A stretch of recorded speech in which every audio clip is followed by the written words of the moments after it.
I have been following the Saffron story since about 2005. So I also have been following Saffron for quite some years. I've shared Daniel's enthusiasm about this traditional herbal, and he and I work closely together with the input of all the rest of our team to develop this product. And it contains these three ingredients. First, we list zinc because zinc is an essential mineral, has to go at the top of the list. And then we have long Vita curcumin extract, which is the same extract that we have in the Brain Curcumins product, and which is a very well absorbed extract.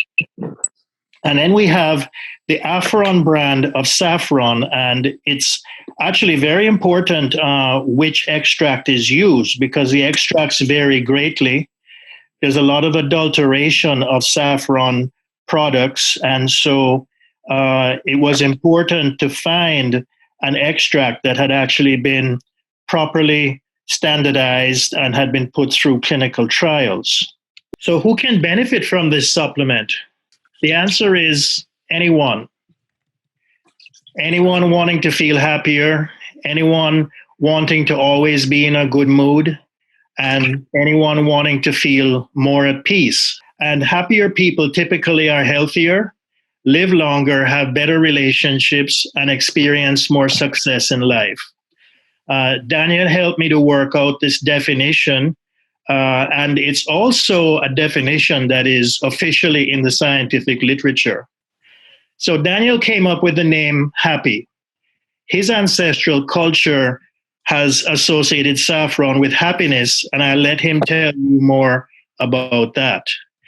But the documented uses of saffron go back at least 2,600 years, and probably it's been in traditional use much longer. Then there's another happiness herbal, turmeric root, and the modern extract from it called curcumin have also been associated with happiness. And turmeric has been used for at least, again, about 2,600 years, as far back as we have in recorded history. And like saffron, turmeric has been used as a spice, a traditional medicine, and as what I call, for want of a better term, a cultural icon, because it's so integrated into the culture of the peoples that use it, which is a big chunk of the people in the world. And so the saffron extract is a highly concentrated extract that has improved mood, anxiousness, and even sleep in double-blind, placebo-controlled, randomized clinical trials.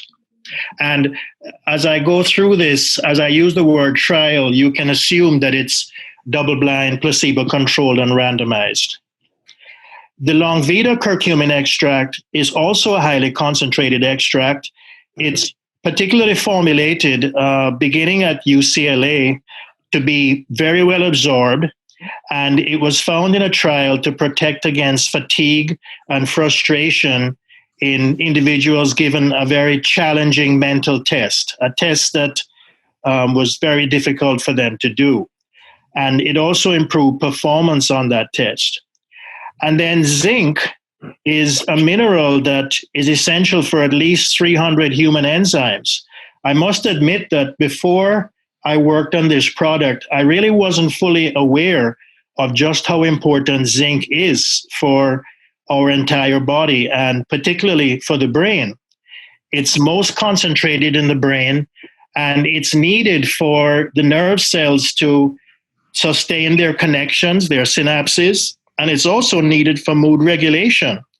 And people who have mood issues tend to have low levels of zinc, which is an essential mineral. We have to get it from our diet. You'll see the references on the bottom, by the way, to, in some cases, the fact sheet that I wrote, and also to other peer-reviewed scientific references that apply to the particular slide. And so going back in history, find that already from 633 or perhaps as far back as 668 years before Christ or before the Common Era, saffron was being recommended for diseases of the head. In an Assyrian text, which comes out of, I believe, close to the neighborhood where Daniel's ancestors came from. You see, it's a beautiful flower. It's of the crocus family, and the actual spice is made from those three red threads that you see in the flower, which happen to be the female reproductive parts.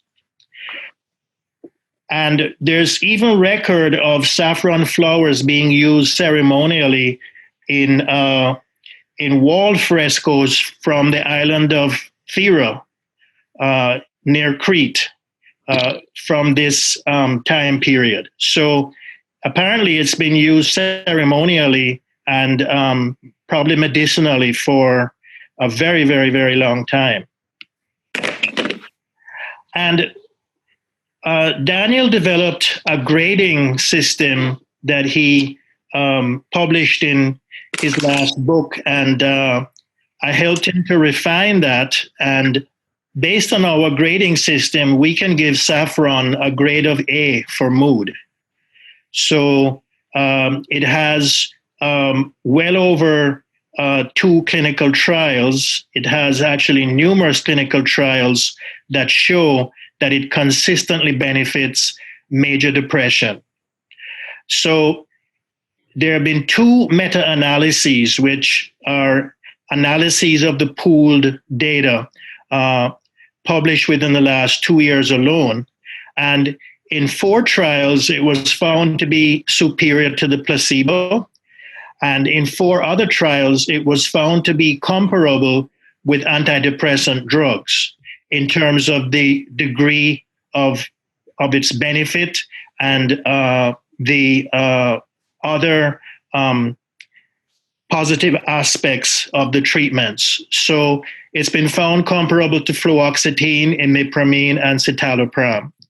It's well tolerated, typically better tolerated than the antidepressant drugs, and it has very high effect sizes. So the Canadian Network for Mood and Anxiety Treatments, a group of researchers from all across Canada in the universities, have recommended saffron as either a standalone or an add-on therapy to antidepressants for mild to moderate major depressive disorder.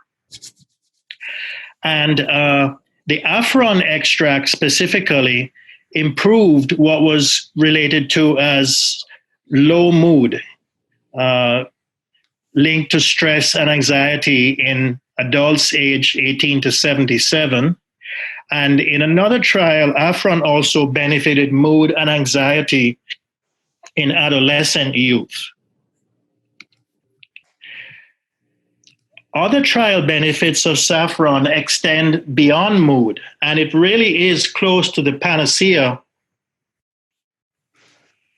that caused it to be revered going all the way back through history. So in a 22-week trial on Alzheimer's, and also in a 16-week trial, it improved cognition. In the 16-week trial, it was compared to a placebo and was significantly better statistically. And in the 22-week trial, it was found comparable to donezepam, which is one of the approved Alzheimer's drugs, Aricept. Then there was a sleep trial with Saffron, in which it improved insomnia and sleep quality better than placebo in a trial on healthy subjects who were having pretty serious sleep issues. It benefited ADHD in one trial, comparable to Ritalin. For obsessive compulsive disorder, it matched fluvoxamine in one trial. And in a number of other trials, it has improved the eyes, circulation, lungs, joints, and also the digestive system. it may be engaging in some profound interaction with the bacteria, with the microbiome that live in our intestines. It has improved PMS in women. And interestingly, in trials with both men and women, it partly restored sexual function that was impaired by their having taken Prozac for some time before. So that was also new to me, that Prozac could cause sexual dysfunction. And Saffron actually can partly reverse that problem. This is the reason I fell in love with Saffron, that all of the SSRIs, and they really came onto the market in 1988. So a lot of my career, I've been prescribing SSRIs, but they, in about 60% of the cases, they negatively impact a person's sexuality. And a lot of the time, the doctors don't talk about that. And it can really do a bad thing for people's relationships. So SSRIs can decrease your enjoyment of sex, decrease erectile function, decrease your ability to have an orgasm. I became hard to prescribe them because I knew it could have a negative impact. Yet they're so depressed. And some of the early trials with Saffron showed it could reverse the sexual dysfunction.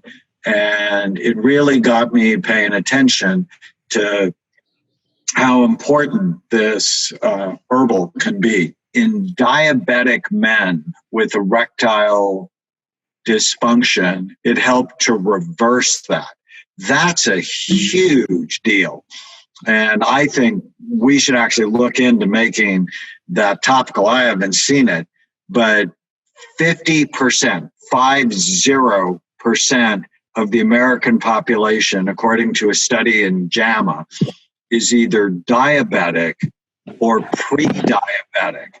And it's not getting better. There's nothing in this society that makes me think diabetes is going to start going the other way because our diets are just so bad. And so having something to solve a large but specific problem could be really beneficial to a lot of people. So we have just 30 milligrams of Saffron extract in Happy Saffron Plus. So how can so little do so much? I've been scratching my my intellect about this for years, and I think this has something to do with the occurrence of perhaps as many as 150 different active substances in saffron. So you have the crocins and crocetins, which give the color, that beautiful orange-red color. You have picrocrocin, which gives the unique taste. You have saffronol, which gives the aroma.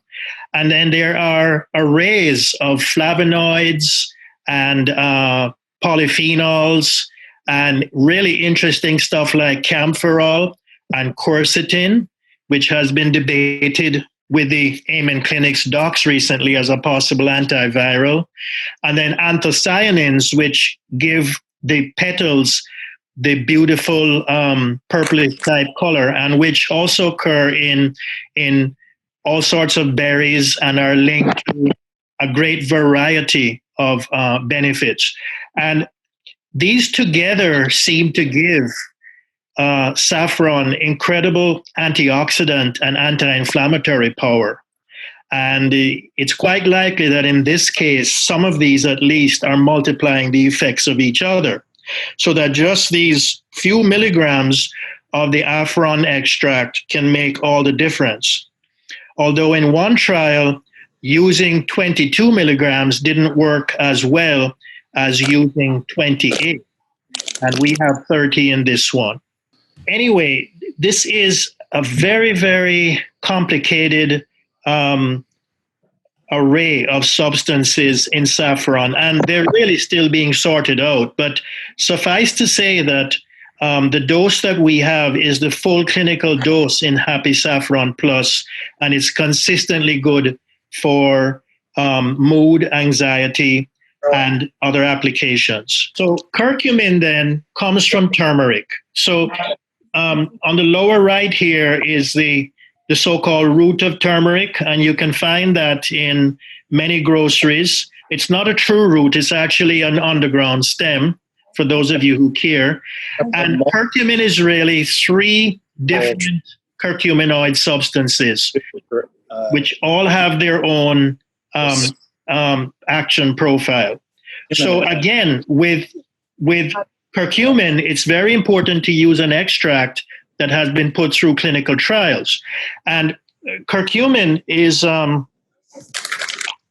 turmeric root is so embedded in the Southeast Asian culture that people getting married will traditionally, a couple of days before the wedding, have the family apply a turmeric paste all over their body. They actually do this separately. They do it in the bride's home and in the groom's home. And they believe that this application of turmeric represents a conferring of medicinal properties to protect them against practically anything that can go wrong. Now, if you research curcumin in cultures, in cultured cells, or in animal models where you have total control over the amounts that get into the cells, you can find that it can benefit just about anything. So moving from the top left, clockwise, we see Alzheimer's and other neurodegenerative disease. We see various cancers, which are actually a very, very active area of research. Viral diseases, including HIV, all sorts of inflammatory diseases. No question that curcumin is an excellent anti-inflammatory.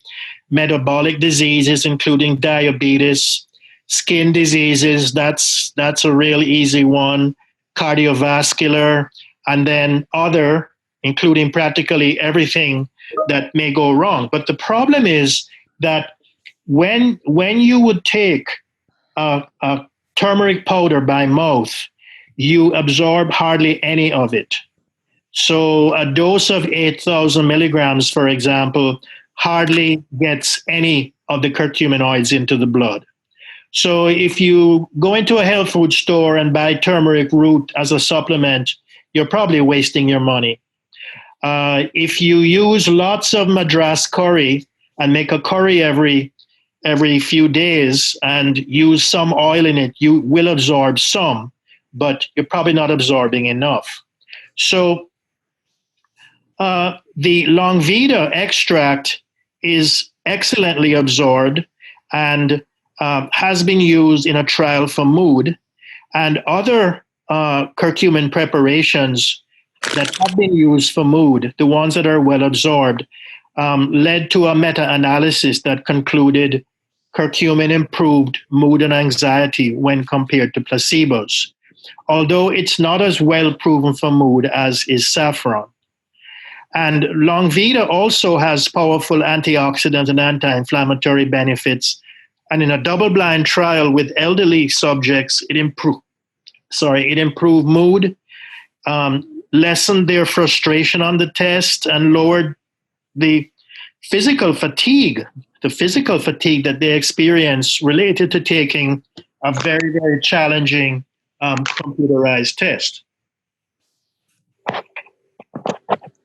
And in another trial, Longvita also improved memory in healthy subjects who were aged 50 to 80 years. So Longvita is no slouch either.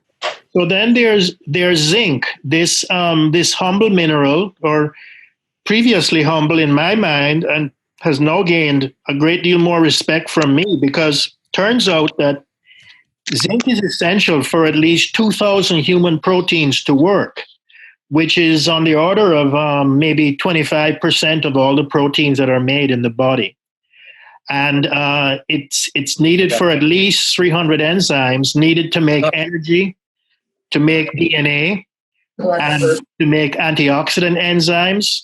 It's needed for our cells to reproduce, for immunity, and for healthy growth and development. So in poor countries, malnourished children who are not doing well on their growth trajectory often will experience faster growth when they're given zinc supplements.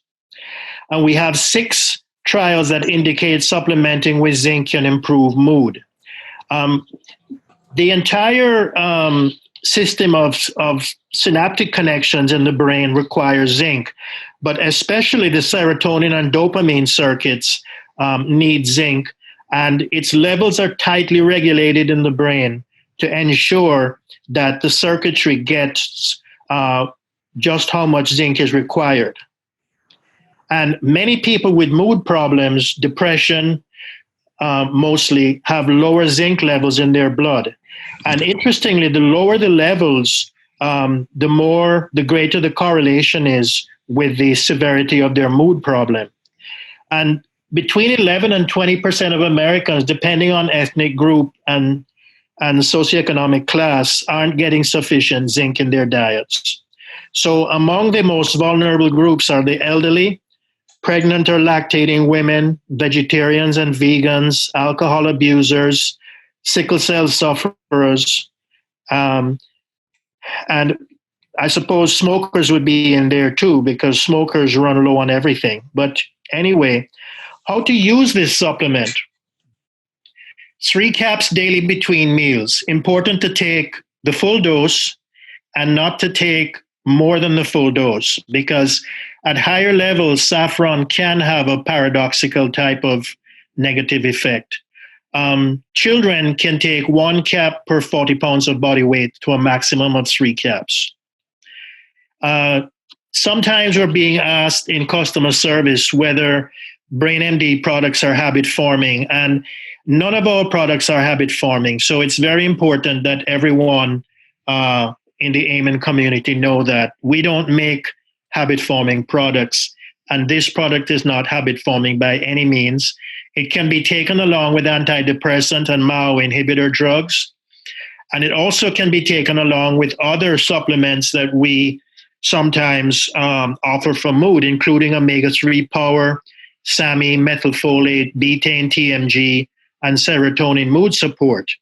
It also has real potential to improve memory.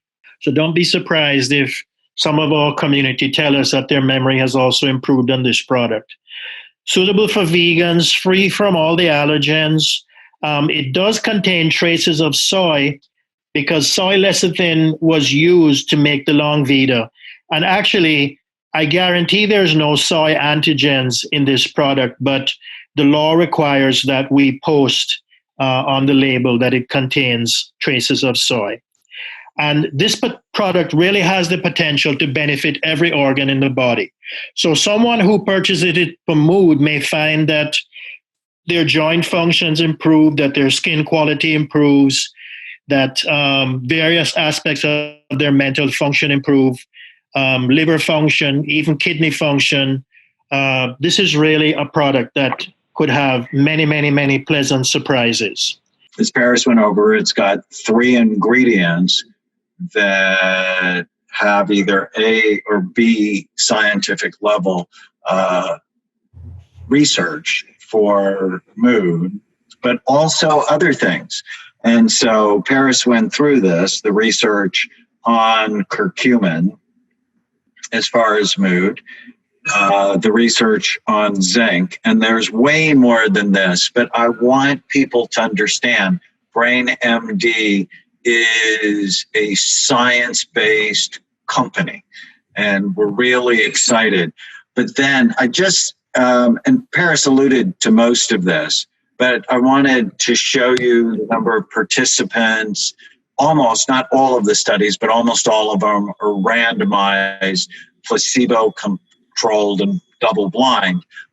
This one's not placebo-controlled because it's head-to-head. Saffron against methylphenidate or Ritalin showed them to be equally effective. And they both had a positive effect. Where most of the SSRIs, Prozac, Paxil, Zoloft, Celexa, Lexapro, make ADD worse. Because as you raise serotonin, it actually lowers dopamine. So the suspicion is this probably raises both serotonin and dopamine. The research for memory, so head-to-head against two of the most commonly prescribed medications for Alzheimer's disease, Aricept or donazepam, is probably the most common prescribed medication for Alzheimer's. Tends to work for the 6 months, for 6 months. And then it sort of makes things worse over time compared to a new study. But 30 milligrams of Saffron, the same dose we have in Happy Saffron Plus, was equally effective.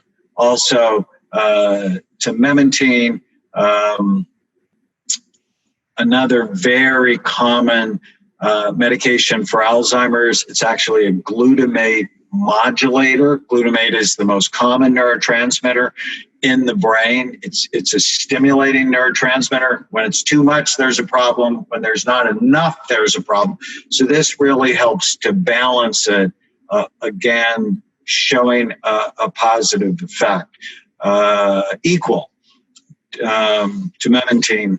There's also another trial, this one out of Greece. Most of the studies, for some reason, are out of Iran, but a study out of Greece that was in the Journal of Alzheimer's Disease, a journal that we publish in a lot, showed a significant benefit at 12 months, but they actually used a much higher dose. And a number of these studies, Paris, use dosages actually up to 200 milligrams a day without... Well, those are only petal. Those are either petal or powder. The standardized extract like is as potent or more potent than any of the studies, any of the others that are studied. And be good for us to 90% of the world's saffron. Here's a study on anxiety.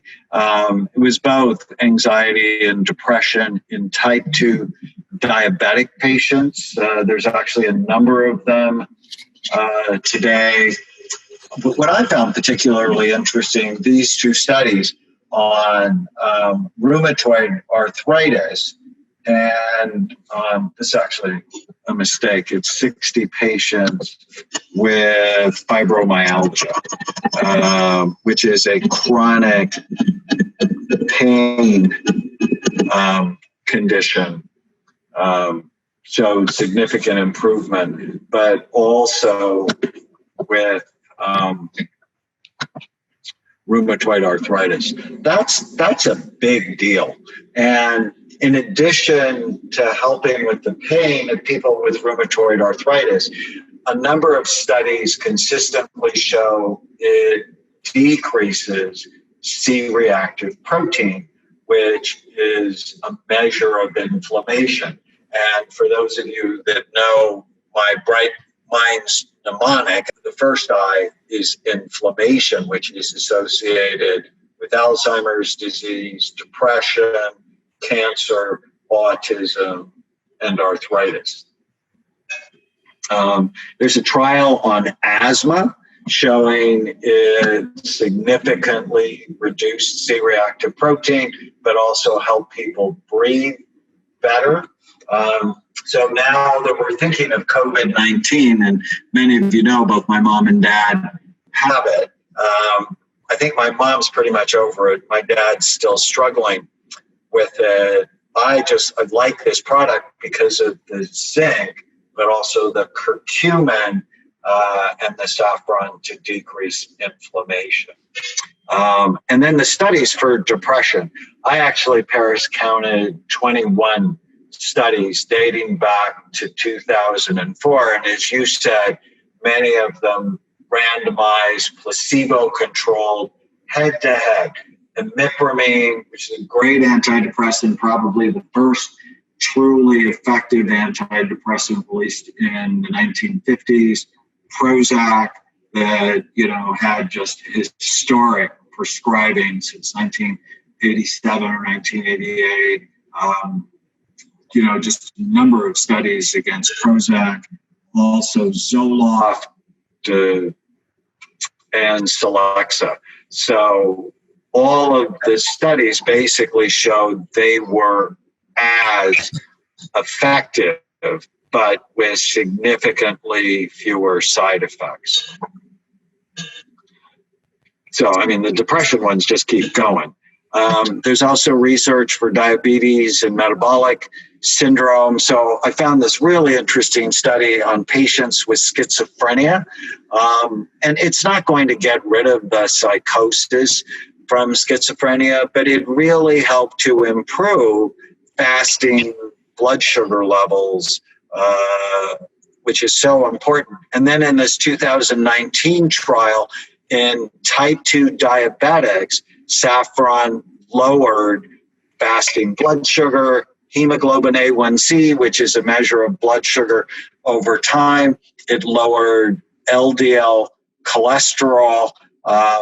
It improved the LDL-HDL ratio. People think of that as good versus bad cholesterol. It's more complicated than that.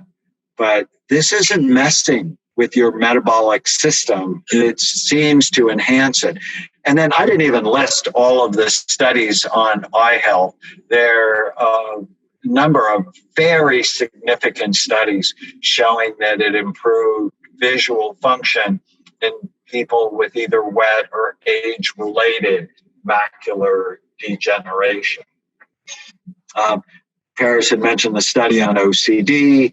There's one on PMS, but also this fascinating study from Japan where they used the smell of saffron, and it helped with PMS, painful periods, and irregular menstruation. Estrogen levels actually went up. It helped with hot flashes in postmenopausal women, on sexual dysfunction, which Paris mentioned. But in addition, there's a study from 2008 on infertile men, and saffron had a positive effect on sperm morphology, so what it looked like, and motility, how it moved. So people that are struggling with fertility, be one thing, out of many, obviously, to consider. It also helped with erectile dysfunction in diabetic men. That's where I'm thinking maybe we should have a saffron gel. A study with sleep that Paris also mentioned. And there's a new study out on stroke. This is where they used a much higher dose. So Paris, find out for me if this is, where they're using the whole flower or they're just using a very high concentration. But they found that in the first 4 days, it improved it. And then they used it over 3 months and found improvement there as well. There's another study with opiate withdrawal and a brand new study on waist circumference. So looking at this product, I'm just so excited about it. And of the 6 of us at home during the pandemic, 3 of us are taking Happy Saffron. It's sort of a chronically stressful situation for all of us, but with the research on teenagers, 2 of the teenagers are taking it, and I'm taking it. And I just love the color of the capsules. It's just this beautiful pink color coming from the curcumins and the saffron. So it's for sale now. It's up on BrainMD. I'm fairly certain we're going to run out of it. We're going to get a new stock Newsock at the end of the month,